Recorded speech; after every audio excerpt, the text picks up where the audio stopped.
Hello and welcome to episode 30 of the GMI Guitar and Music Institute podcast.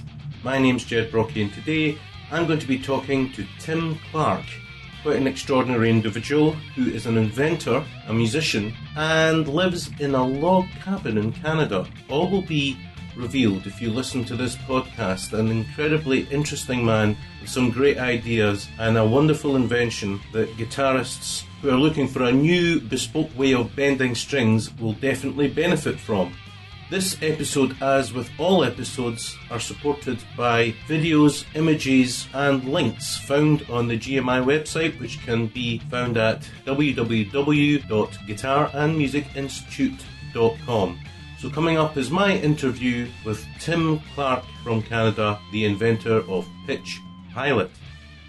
Tim, it's great to have you on the show. Welcome. Thank you very much, Jed. I'm very happy to be here. I've talked to people from all around the world, and this is one of the great pleasures of this, but I think I'm pretty safe in saying that you are actually in a place that is more dramatic than anyone I have talked to so far. Why don't you tell the listeners exactly where you are right now? Well, I guess I'm about 2 or 3 kilometers from Niagara Falls. And if you've ever seen Niagara Falls, you'll never forget it. There is absolutely nothing like it. It's very humbling to stand beside something that gigantic and that beautiful. It's really an amazing. They call it was one of the 7 wonders of the world, the 7 natural wonders of the world, and it's for obvious reasons. It's an absolutely stellar thing to see. It really puts your own mortality into place, I suppose, standing next to that. Absolutely. Now, have you ever fancied going over that in a barrel? I have gone over it in a barrel. Really? Twice now. A couple Friday nights ago, my friends and I got together. We emptied the barrel, and then we got in it, and I went right over. Are you honestly telling the truth? No. No. It's about that nobody could survive it. It's an unbelievable drop, and I guess I don't know how many feet it is, but the amount of water going over. Nothing could possibly survive the fall. So they never actually. I always thought there was people, extreme sports went over the. Is that not true then? No. There are a few people around the turn of the 18th to 19th, I guess the 19th to 20th century. There were a few daredevils that did it, and I'm not sure if there were any survivors, but I know a lot of people died trying. So, well, yes, best to die trying. Not the work of a Friday night, no. Exactly. Well, we're not here to talk about Niagara, but it is a very interesting thing. But actually, before we start talking about why we're actually speaking, you live in a log cabin, don't you? I do. I live in a little log cabin. It looks like it was the home of the Beverly Hillbillies. And I have 2 things in it, and they're at the most extreme opposite corners. One is the wood stove. I don't have any heat. I have a wood stove, and I have a well, and I have a windmill for some of my electricity. In the winter, my only heat is that wood stove, so you chop wood all summer. But the other corner has a 1942 Lester grand piano. And, of course, it hates the wood stove, so you have to have them as far apart as possible. So 2 questions. Is the piano in tune? All the time. I tune it myself. I play 250 piano gigs a year. Second question, what's this about crapping out by getting a windmill? I mean, come on, man up. It powers 3 light bulbs. What's wrong with candles, in a wood cabin? What could possibly go wrong? That is amazing. So I suppose I'm just getting drawn into this. I've got this picture. A, why there? Why do you live there? And B, have you ever fought a bear? No, but I've had a coyote on my front porch, and I've also had a porcupine on my front porch, and that is pretty shocking. They're an amazingly beautiful animal, but you don't really want to be 2 or 3 feet from them when they go boing. The last thing you see, yes. Yes. So, I'm not a long way from civilization, so we don't have bears. We see the odd deer and so forth, and it's just out in the middle of the country, and I guess I like it because it's out in the middle of the country. And at night, you can see the stars, and there's a little creek that runs behind the back of the property. And it's cheap, too, relative to living in the city. Things like car insurance and stuff just plummet because they consider you rural, and that's you're in a different category. Do you see people much, Tim, or is it quite a lonely existence out there? Sometimes it's lonely in the winter because you can feel a little get a case of cabin fever once in a while. But if I leave my place and I go straight up I live on our side road, and if I keep going on the side road, eventually there's a pub that I can go to, and they have Wednesday night jam sessions, which are lots of fun. So is this part of your 250 gigs a year? No, actually, the 250 gigs a year, I mostly play piano. I'm a singer. That's kind of my main thing. I think I'm a pretty good singer. And most of the gigs I play are for seniors' residences. I used to play hotels, and obviously, I played in bars, played every kind of thing. I've been a singer in musicals. You name it, I've kind of done it. But the last few years, I started playing with seniors because they're the greatest audience in the world. Play a Gershwin tune, and they just love you forever. And the great thing is, if you have a bad gig, they can't remember. That's right. I can't remember. But I'm sure you never do. Now, actually, this is great the way we're discussing and chatting away here. It's lovely to speak to you because it's in direct opposite, I can't think of the word right now, to what we're actually talking about. And people listening around the world are probably saying, come on then, Ged, what are you and Tim talking about? And what we're talking about is Pitch Pilot, which is a device you have invented for guitar. How do you get to there from living in a log cabin on your own with a piano? It was a long journey, and I didn't really start off thinking I would ever invent this. But one of my hobbies was combining guitars and bicycles. And I know it sounds kind of silly, but I've got a capo that I made out of bicycle parts, and I had a bike. I got stolen. It was a British bike, and it was my guitar bicycle. I made the fenders out of Fender guitar straps. What other brand could use a hard wire? And I had Fender guitar straps for the fenders, and my changing the gear things were guitar tuners, just little things like that. And it was just kind of a hobby. I also made a wah-wah pedal using bicycle parts, like all the mechanical parts. Really? Yeah, you should see it. And when I use it on stage, we might as well not play the first number because people are laughing so hard. They can't believe, because it's an upside down bicycle seat and a brake handle. That's the foot pedal part. And then it goes, the cable goes to a linear actuator, which I made, which turns the cue on a parametric equalizer. Listen, do you have video or even images of this? I would love to put this up in the somewhere. website. I might somewhere. I can always put it back to you. I haven't been using it for a couple of years. And so I got quite interested after I made that linear actuator. And then I was playing in a country band, and they were called the Pretty Terribles. And how good were they? Really good. But that was the name that somebody picked, and I was just joining. And they wanted me to be the lead guitar player. And I'm a picker and a grinner, and I really was interested in approaching the idea of being a lead country guitar player. But everybody kept saying, you should get a B-bender. And so I thought, maybe I'll look into it. So I look into it, and it turns out you got to make a bunch of bad marks on your guitar, namely routing and all this stuff. And I loved my guitar the way Mr. Fender made it, and I couldn't change it for the life of me. I'm notorious for keeping my guitars in immaculate condition, and I loathe to modify anything. When I looked into the B-bender, I kind of realized that it wasn't going to work for me. And then I looked at other types of B-benders, and they didn't seem like they were going to do what I wanted. My background was I worked in engineering. I was a technical illustrator, so I had a real background in 3D software and CAD and all that stuff.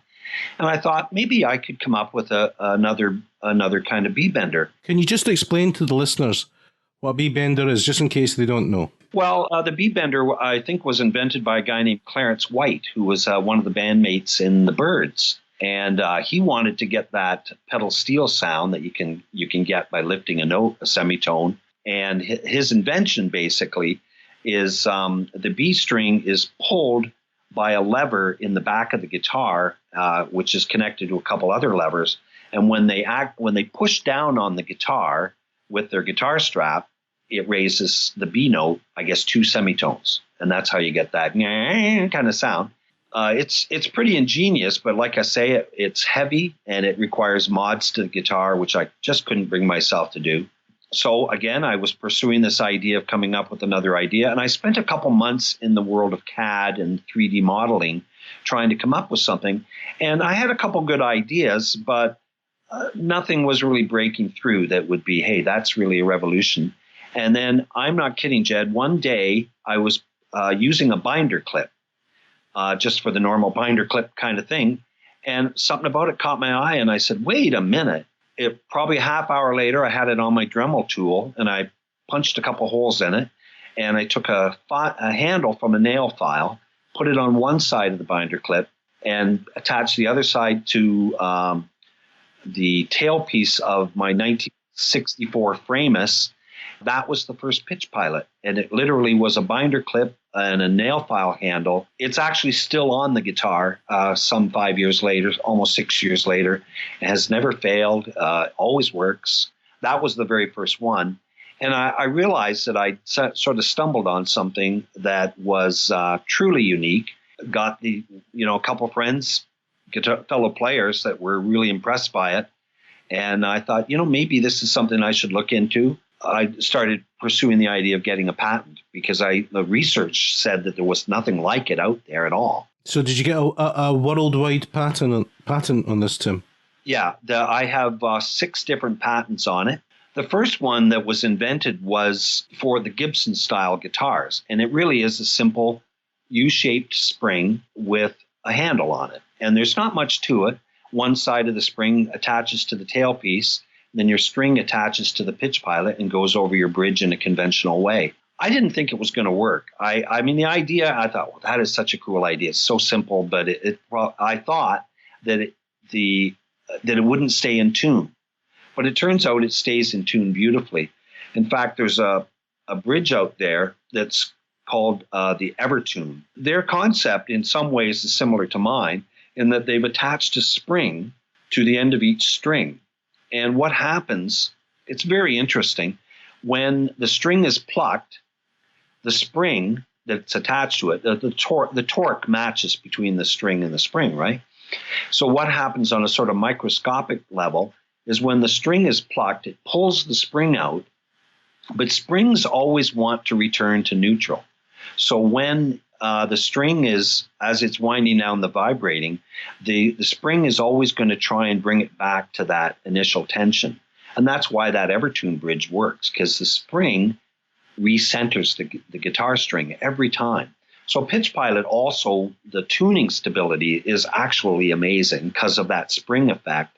But I guess him and I, the inventor of Evertune, and I had a different reason for wanting that spring on. He wanted the guitar to never go out of tune, and I had the idea that this could be the new kind of whammy bar. And in fact, I've got on my Gibson right now, I've got 6 Pitch Pilots on, one on each string. And obviously you can't have 6 handles. Well, you might be able to. And then I just move the handle to whatever couple strings I want to use it on. Am I not right in thinking, though, Tim, that with some of these whammy bars out there, you can bend and all the strings go down already? Well, in fact, that's a completely different effect. Because the amazing thing about a B bender or any of the single string benders is the incredible overtones that you get when one string is changing pitch beside another one that's also ringing. So when you hit a chord, only one string is doing the, yes. And it adds an amazing chorus effect. And also, I think the difference in performance, the B bender does one thing. It does it really well. It raises the note 2 semitones, and mine goes up or down up to about 7 semitones. Depends on how you set it, 5 to 7 semitones. And it also goes up 3. If you push it, you can go to 6, but you're gonna, it seems comfortable to go about 3 up. So it goes 3 down, it's 7 up to 7 down and 3 up. Is that correct? Yeah, range of 9 to 10 semitones. And it always comes back in tune. Always. That honestly, that amazed me maybe more than anyone. I hadn't thought about the tuning stability. I thought this won't stay in tune, is what I thought, to tell you the truth. And I was astonished to find out that the string has more tuning stability than strings without it. So it strikes me, Tim, is this really made for a certain type of musical genre? I would say no, because there are several things I think it can go for. For example, if you put it on the B string, you can do that country stuff. And actually, I believe that going down is a more effective country voicing than pulling up like a beat bender does. But people could decide that based on our videos on the website. But there's a couple other things. For example, I can do amazing sitar sounds because I can do those little quarter semitones. Just go, all those little tiny bends. It's quite interesting because when I watched the promotional video that was made up by, was it Guitar World? Right. The one thing that really stuck out was when, towards the end of the video, he was on lower strings and he was just giving it just a slight push. Right. So perhaps, I know it's difficult for people listening because what you've said is quite technical and we're talking about quite a technical thing. But we're maybe not defining this enough in people's imagination. Basically, the Pitch Pilot connects to the bridge at the back of the guitar. I maybe should have steered that at the beginning of the conversation. It actually connects to the tailpiece. The tailpiece. On a Gibson. It sits between the tailpiece and the bridge and basically intercepts the string, which normally passes over the bridge, goes through the holes on the tailpiece. So the Pitch Pilot is attached to the hole on the tailpiece, and the string now attaches to the Pitch Pilot. So it's sort of intercepted the string halfway through. I mean, this brings up one of my things about all these fancy gizmos on the tail end of the bridge and that. How easy is it to change in a performance situation if a string is broken? It is. It might add 10 seconds if it does. I don't even think it adds that. It doesn't really make any difference because you can still thread your string through just the same. You might have to be a little more careful than you would be because you don't want to score your string or anything. That could have an adverse effect. But being reasonably careful, I think you might add 10 seconds to it, but it adds really when you're doing a wholesale string change, it doesn't slow you down at all. And the Pitch Pilot is how is it physically connected? There's an Allen screw that goes through the tailpiece and connects to one side of the spring. And then the spring is sort of a U shape, and on the other side is where the string connects. So then that passes over the bridge. One of the things we do include an adapter in it because the Gibson holes on the tailpiece are larger than most other guitars. So there is an adapter to adapt it to. Any guitar that has that Gibson style tailpiece bridge setup. I think they call it tune-o-matic setup, and that's it fits any guitar that has that. Now, if you've bought worldwide patents on 6 different aspects of this product, you've either got deep pockets or empty pockets. That must have cost a fortune. Well, I tell you, it didn't cost that much because I've got a great lawyer. In fact, my lawyer is actually the oldest patent attorney in Canada, and they've just been wonderful. But because I was a technical illustrator, I was able to do my own drawings. And if anyone's ever applied for a patent, they'll tell you the lawyering costs can be fairly minimal. It's the costs of getting illustrations done. So that's what I used to do for a living. So I would estimate that I probably, if I'd been doing those drawings for someone else, I probably could have billed about $70,000. Well, you learn something every day. That's why I love these. I never knew that about patents. That's incredible. Expensive part is the drawings. So basically you're saying if anyone needs any drawings, they know where to find you. Oh, well, I tried to stay out of that business. I got out of that business, I guess, when I was about 50 and became a full-time piano player. I've been playing piano pretty much full-time since I was 50. So can we wind back a wee bit? Yeah. Well, I did want to finish a comment on musical styles because or genres, I guess, was the topic.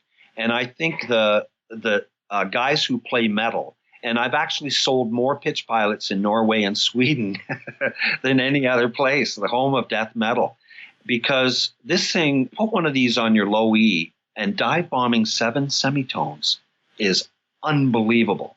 And if you've got just an open E chord and you take that low E and go boom, and it goes right to the B, man, there's nothing like it. It is truly a unique sound.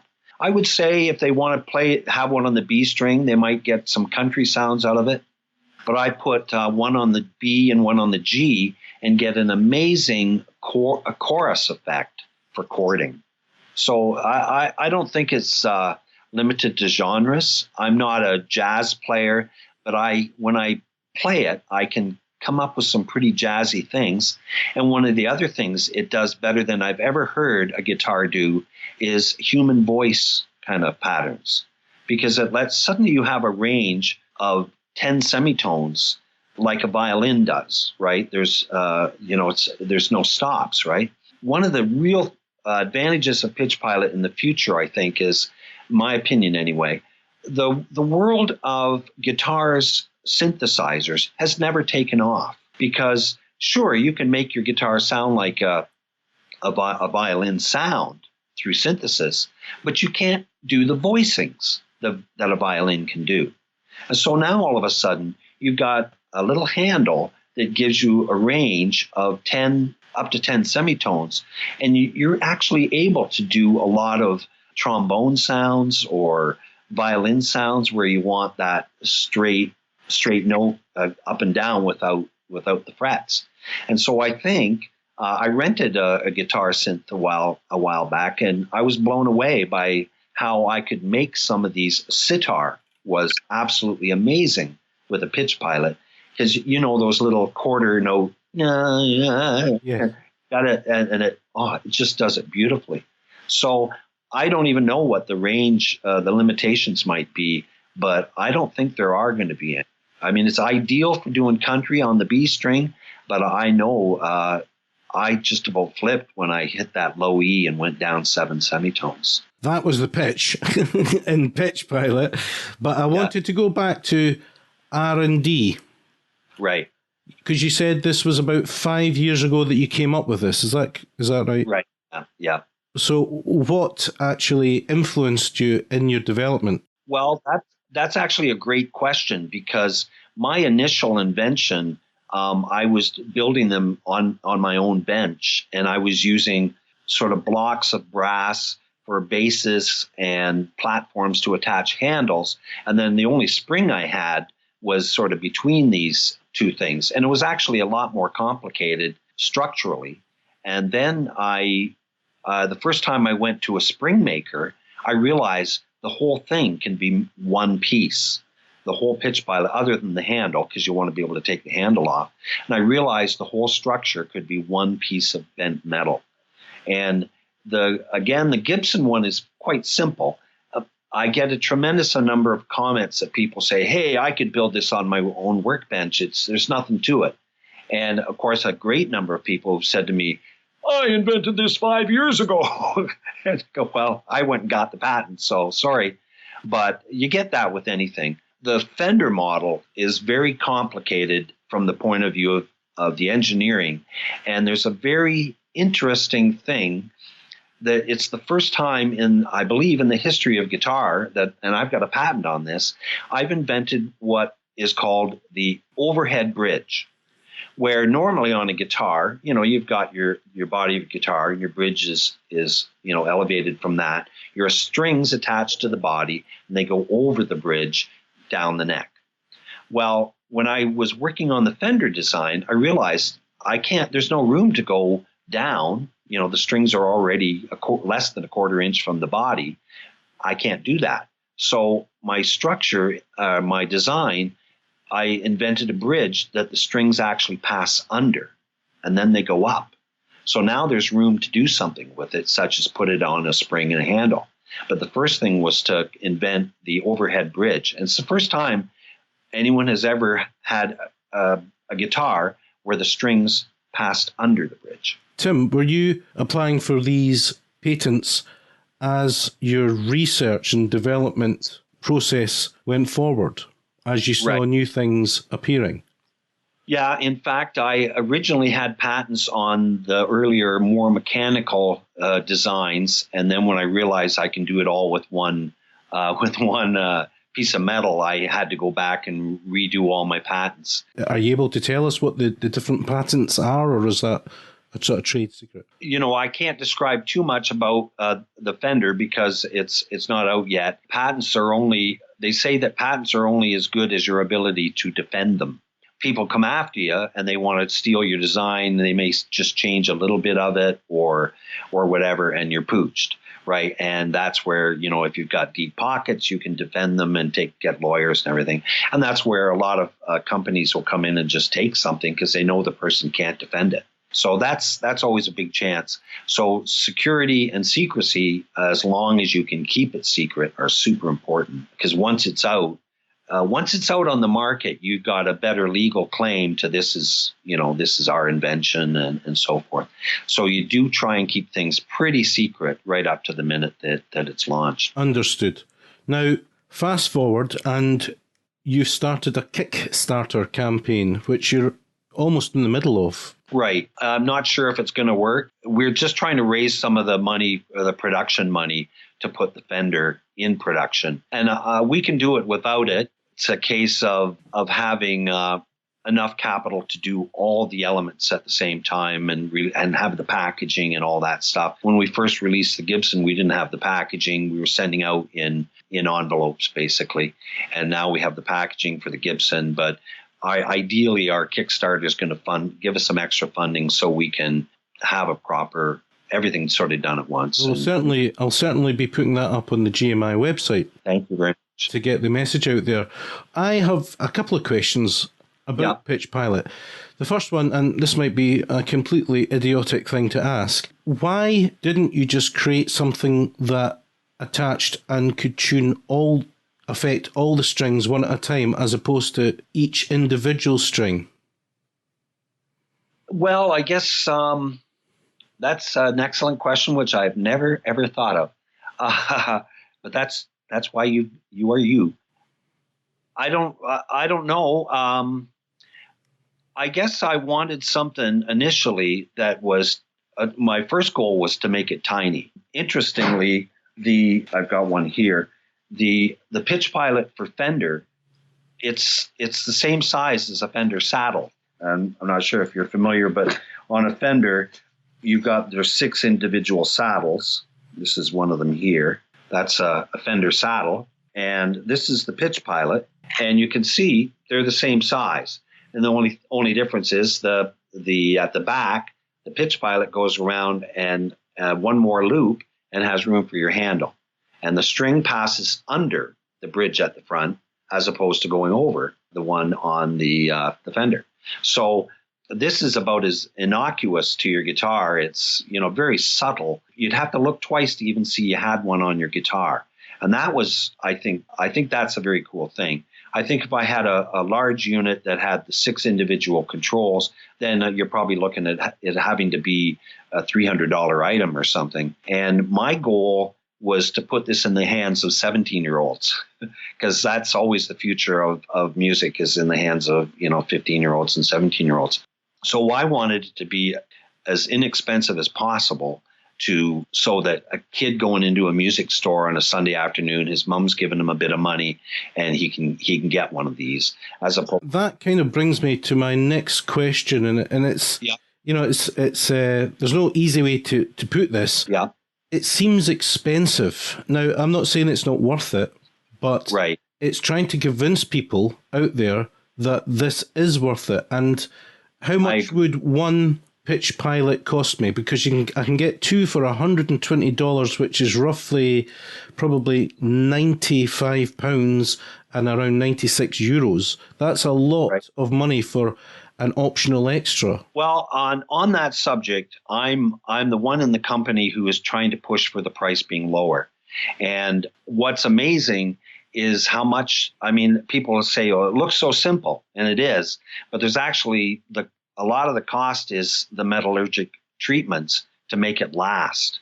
Because if you don't, you could take your average spring and you're going to, put it in there, but it's going to break. And so we have a process that we're doing on these, which is really expensive, to make them last. We've done cycle tests of 300,000 reps, and they don't break. Surely you want to make them that they do break, Tim. Come on. Yeah, planned obsolescence. The number went from about 40,000 reps to 300,000 because we added some metallurgical treatments. And they're very expensive. I'm pushing for the price to be lowered. What would the ideal price for, in your ideal world, Tim, what would you be selling these for? I'm probably going to get in trouble with the company for saying it, but like I say, my goal was that any 17-year-old on a Saturday afternoon can say, hey, I want one of those and can afford it. We just had a meeting yesterday about prices, and I want the price to be a lot less than it is. It's tricky because obviously it costs a lot of money per unit. It's a fair amount of money to make. And obviously we've got some shareholders we have to satisfy. And then you have to price your wholesale price because you want retailers to sell it. So then you're saying, okay, out of that money, the £90, say it is, we're only going to see 45 of it. And how much of that 45, all the costs are out of our 45? And it's not a lot. Are these being manufactured in Canada or China? No, we decided right from the start we weren't going to go with another country. And they're made in Canada. All of our parts, like the thread, the Allen keys or the Allen screws and so forth, are sourced in the United States, American-made parts.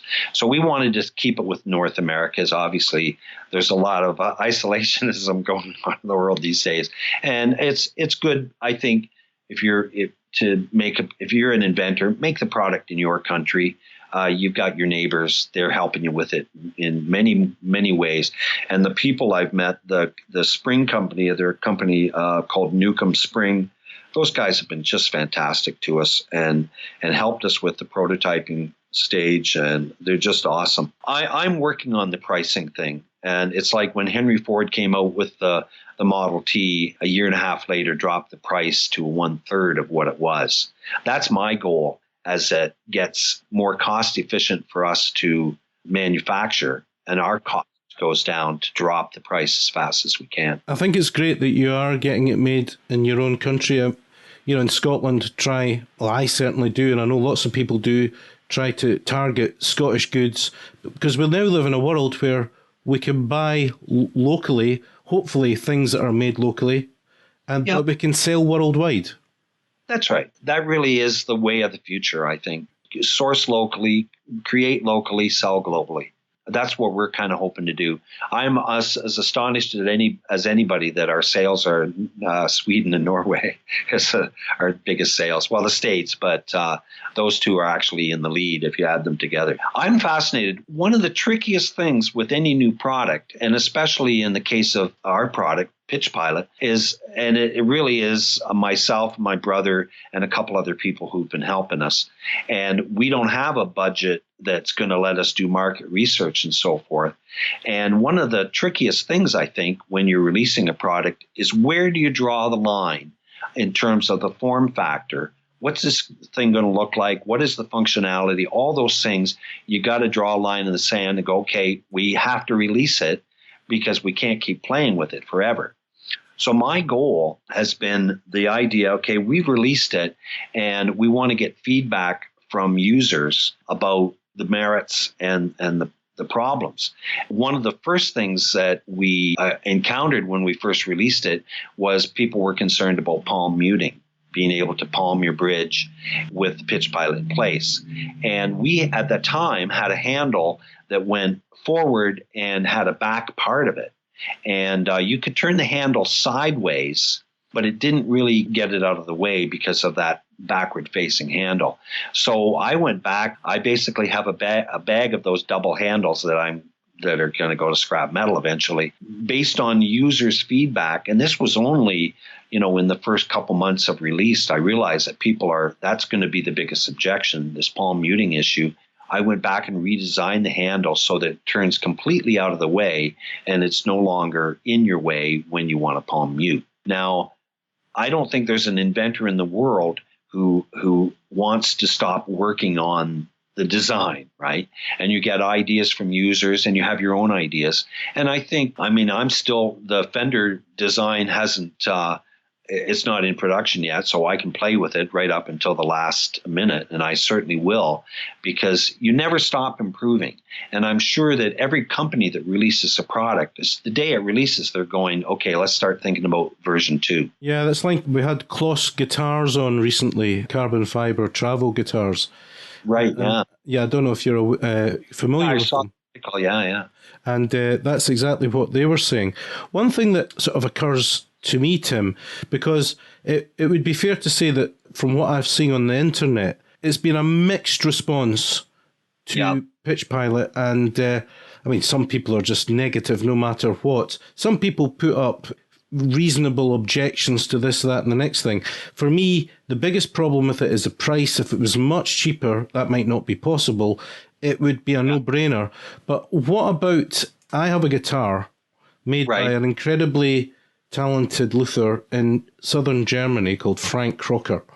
The name of the guitar is Frameworks Guitars. And the first time I actually met Frank was at the Music Mice in Frankfurt. And he had just successfully defended an action against a major guitar manufacturer from ripping his product off. And I always felt at the time, Frank, this is a Pyrrhic victory. Why don't you license it out to them? Because they're just going to come back and do it anyway. And of course, they have. Now, that doesn't negate Frank's artistry in his own equipment and instruments, but have you ever thought about licensing this idea out to a major guitar manufacturer? I think so. That would be one of my ideals. There's another Canadian company, Graphtech, and I have in my mind the idea that I'm going to get together. I've talked to him, the owner, a couple of times, Dave Dunwoody, about the idea of possibly making pitch pilots out of his Graphtech material. Very interesting kind of plastic he has developed. I'd like to talk to him about possibilities of licensing. Yeah, and even incorporating some Graphtech product into some of the designs, because it's amazingly slippery stuff. And anytime you're doing anything with a guitar string going over a bridge, friction is the enemy, right? Yeah, I think there's some possibilities in that. I really would like to see the Fender product licensed. There's many, many, many manufacturers who use that similar kind of setup. It definitely is a goal of ours to try and get some license deals going. What you need is to get some pitch pilots in the hands of some really big bands that are just about to record some new stuff, and to get people seeing that being used. Yeah, and it is really one of those things where you do want it to go viral. You know, the number of buyers we have, we're just beginning. It's just starting to sell at all. I think everybody who's ever played it has gone, this is amazing. We have nobody's written back to us and said they want their money back, or we've got great comments, feedback from people who've bought them.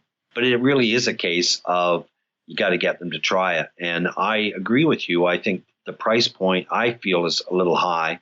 As the inventor, I don't always get to make those decisions, but that's the thing that I'm pressuring for, because I want it to be a spontaneous purchase, not a purchase someone has to really think about too much.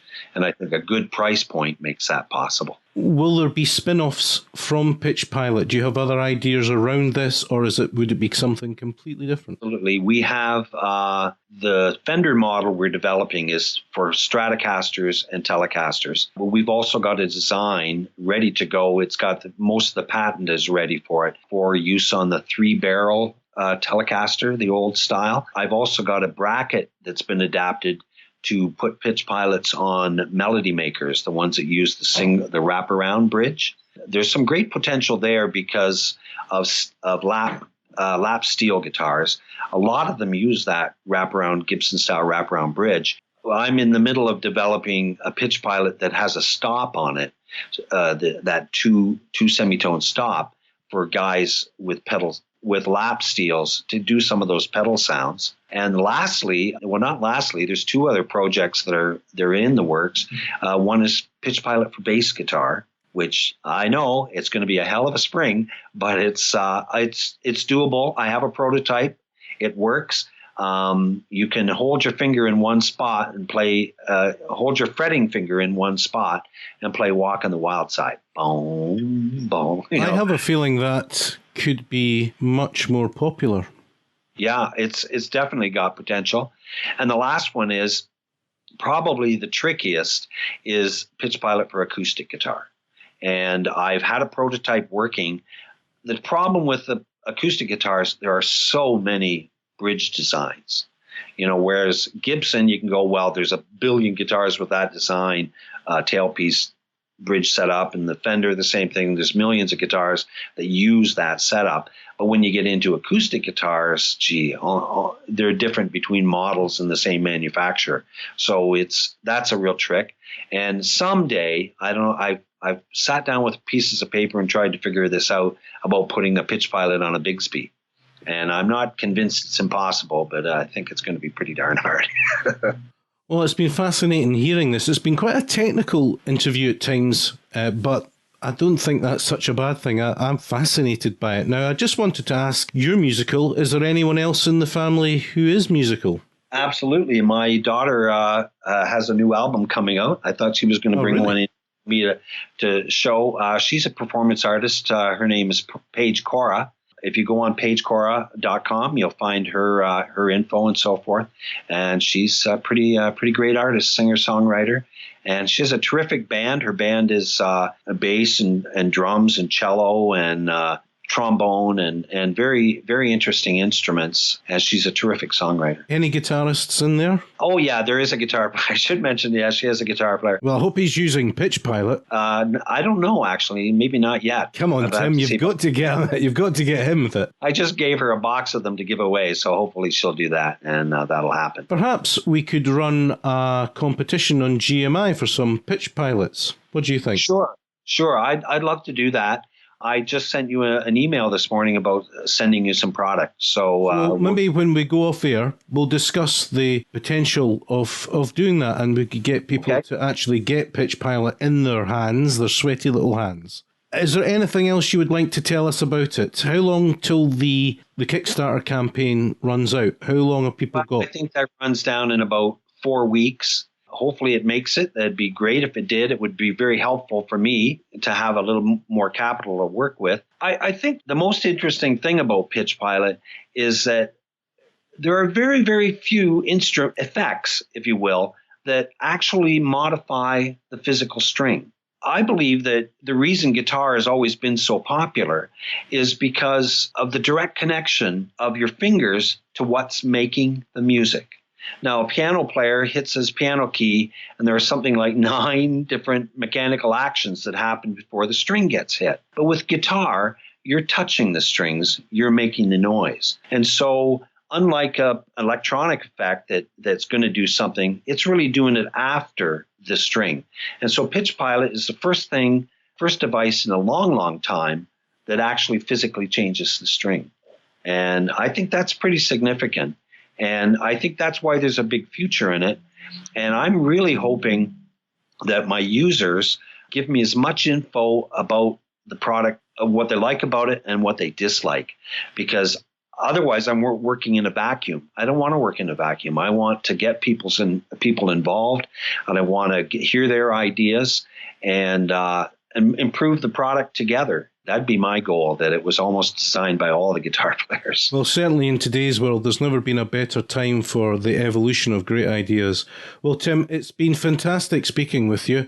I just keep, the viewers can't see you, but I can see and imagine you in that log cabin with 18 feet of snow around you in the winter working away. It's fantastic to speak to you, and when we go offline, I want to discuss this potential competition through GMI, but for now, all the best with Pitch Pilot. It's a case of watch this space. Well, thank you very much, Jed. Yes, watch the space. It's going to be a very exciting year. We're going to have a whole bunch of new things. And like I say, through shows like yours, we can involve guitar players and get their ideas. I was amazed on Facebook how much hate mail I got. But you got to smile through it and say, well, I'll take the good and the bad. And it's just been an amazing adventure just getting to the point where the product was released. And I'm just looking forward to the future of it and getting one into a bunch of 17-year-olds' hands. Tim, thanks very much. Thanks, Jed. Appreciate it. Okay, well, it's time to wrap up another show. How did you find that? I found it interesting, as always, but then I pick the guests, so I would say that. Hopefully you get a flavour of just how hard it can be to invent and bring something to the market. If you're listening to this episode in May 2018, please consider going over to Kickstarter and supporting Pitch Pilot on there. Their campaign runs for about another 15 days, so I'm sure Tim would really love your support. As always, come on over to Guitar Music Institute, that's GMI, at www.guitarmusicinstitute.com.